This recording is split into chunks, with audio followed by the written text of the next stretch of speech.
Merit scholarship. அந்த exam வந்து நவீன முறை கல்வி, அதாவது நம்ம ஸ்கூல்லையே டிவிலேயே போட்டு சொல்லி தந்துடுறாங்க அந்த சோசியல் மீடியாவில் சர்ச் பண்ணி. இதனால நம்மளால நல்லா படிக்க முடியுது, பாஸ் ஆகவும் முடியுது. இப்போ வந்து கொஞ்ச நாளைக்கு முன்னாடி சென்னையில் வந்து வெள்ளம் வந்துச்சு. அப்போ ஒரு லேடி வந்து பிரெக்னன்சி வழியில துடிச்சிட்டு இருந்திருக்காங்க. வீடு ஃபுல்லா தண்ணியா இருக்கு, எனக்கு உதவி வேணும்னு சொல்லி வீடியோ எடுத்து சோசியல் மீடியால போட்டிருக்காங்க. அப்போ வந்து யூனஸ்ன்ற பையன் பார்த்து அவரோட ஃப்ரெண்ட்ஸ் எல்லாரையும் கூட்டிட்டு போய் அவங்கள ரெஸ்கியூ பண்ணி ஹாஸ்பிட்டல் விட்டுருக்காங்க. அப்போ வந்து அந்த அம்மாவும் அந்த பையனும் கிடச்சிருக்காங்க. எதனால? அந்த சோசியல் மீடியால தானே. அதனால அவங்க அம்மா அந்த பையனுக்கு யூனஸ்ன்ற பேரை வச்சிருக்காங்க. இதனால நம்ம மனிதர்களுக்குள்ள ஒரு நட்பு தொடர்பு வருது. இதனால சோசியல் மீடியால நல்லதுன்னு சொல்லி நான் விடைபெறுகிறேன். நன்றி, வணக்கம். ஆபத்துல உதவுறாங்க ஆண்ட்ராய்டு போன் நச்சுன்னு சொன்னார் நம்ம லத்தீஷ்.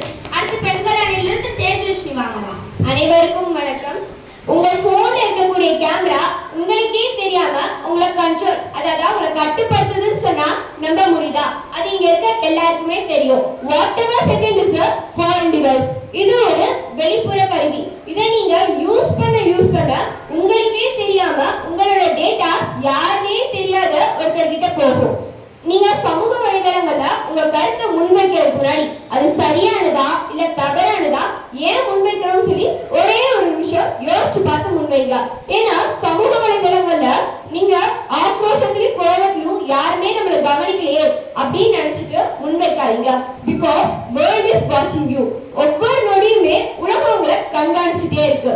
நடுவர் அவர்களே, ஒரு வருஷத்துக்கு எத்தனை பேர் சமூக வலைதளங்களை பயன்படுத்துறாங்கன்னு தெரியுமா? தெரியாது, அதை நீங்களே சொல்லிடுங்க மாமா. இப்பெல்லாம் சமூக வலைதளங்கள் இல்லாம எந்த துறையுமே இல்ல. போன வருஷம் 2025 ஒரு சமூக வலைதளங்களை ஒரு சென்சி கொண்டு இருந்துச்சு. பார்க்க என்னமோ சிறுசா இருந்துச்சு, ஆனா அதுல எவ்வளவு பெரிய விஷயம் இருந்துச்சு தெரியுமா நடுவர் அவர்களே? தெரியாது, சொல்லுங்க மாமா. Facebook கிட்டத்தட்ட 41 கோடி பேர் யூஸ் பண்றாங்க. இன்ஸ்டாகிராம 21 கோடி பேர் யூஸ் பண்றாங்க. யூடியூப அடேங்கப்பா 44.8 கோடி பேர் யூஸ் பண்றாங்க. ட்விட்டர 1,95,00,000 பேர் யூஸ் பண்றாங்க. வாட்ஸ்அப்ப 53 கோடி பேர் யூஸ் பண்றாங்க. சாதாரணமா 138 கோடி பேர் வாழக்கூடிய இந்தியால இப்ப தெருக்கோடியில இருப்பவங்க கூட சமூக வலைதளங்களை பயன்படுத்த ஆரம்பிச்சிட்டான். இன்னைக்கு வேலை பார்த்த புட்டு வேலையும் கவலைப்படுறவங்களோட எங்கேயாச்சும் வெளியே போனா நெட்டு வேலையும் கவலைப்படுறதுனா நடுவர்கள் அதிகமா இருக்கா?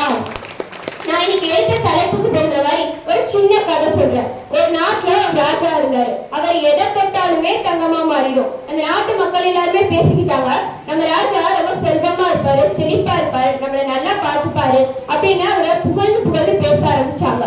ஆனா அந்த ராஜாக்கு மட்டும்தான் தெரியும் தன்னோட குழந்தைய கூட தன்னால தொட்டு கொஞ்சம் முடியலன்ற வருத்தம் அந்த ராஜாக்கு மட்டும்தான் தெரியும்.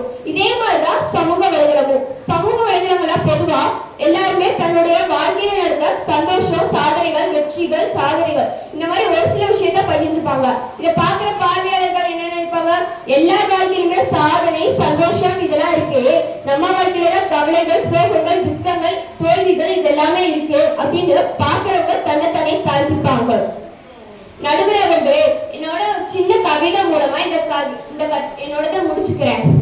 கைபேசியில கையிலாச்சு, தொலைபேசியில தொலைஞ்சாச்சு, Facebookல ஃப்ரெண்ட் ஆச்சு, அது ஃபேக் ஆச்சு, கையில தான் காசும் போச்சு, இன்ஸ்டான்னு ஒன்று இன்டர்வியூஸ் ஆச்சு, ரீல்ஸ் பண்ணியே நேரம் போச்சு, லைக்ஸ் அள்ளி தரணும்னு ஆசைதான், ஆனா அதுல இருந்து வெளியே வருது கொஞ்சம் கஷ்டம்தான் என்று கூறி என்னுடைய உரையை முடித்துக் கொள்கிறேன். நன்றி.